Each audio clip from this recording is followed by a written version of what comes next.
Inoue is a tremendous fighter, like we've never seen before, maybe since Manny Pacquiao. Right. Probably better. Hindi po natin alam kung seryoso ba dito si Mr. Bob Arum, pero ako I would disagree. Tama naman po na si Naoya Inoue ay mahusay at napakagaling na boksingero. Kahit sino pa pong Pinoy ang itapat mo rito, in terms of achievements ay wala kang makikitang makakapantay sa kanya maliban na lamang po kay Manny Pacquiao. And I think he's even greater than his idol Nonito Donaire. Although for me, mas quality pa rin ang kalaban ni Donaire, but in terms of achievements, kakaiba talaga itong si Naoya Inoue. 4 Division World Champion, 2 Division Undisputed Champion, 2-time lineal champion, wala pa po itong talo at mayroong 80% knockout percentage. At naging world champion po ito sa loob lamang ng 6 na laban at marami pa pong iba. Kung Pinoy lang po sana itong si Naoya Inoue, siguro proud na proud tayo.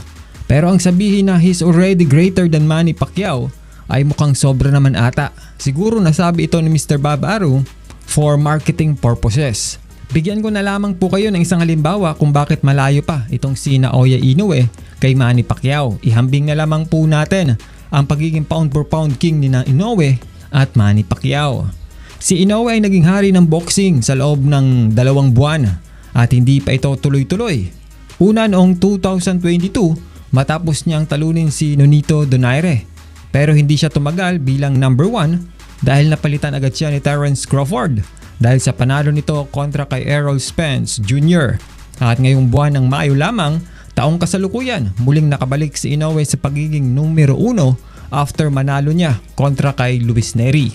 Ang hihintayin lamang po natin rito ay kung mapapanatili ni Inoue ang pagiging number 1 hanggang matapos ang taong 2024 o makukuha na naman ba ito ni Terence Crawford dahil may laban naman po ulit ang Amerikano this coming August.